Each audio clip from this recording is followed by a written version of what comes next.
Kiki Wang sa Jamila Wang sa Titila Wang kwa Kiki Una kakacho sa kajampi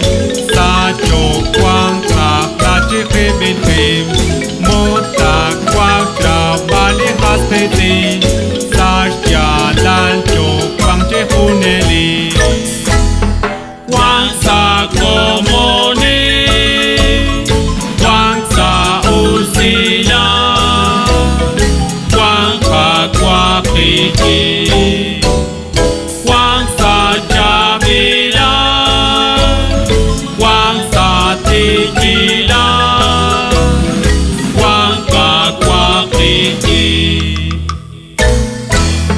Eka ukmuk ko uta chope Chika kuy ka mak cheke bim Pasik kamska uchka kwa Jesus Rechao paldi kunelik yuang Wang sa komoni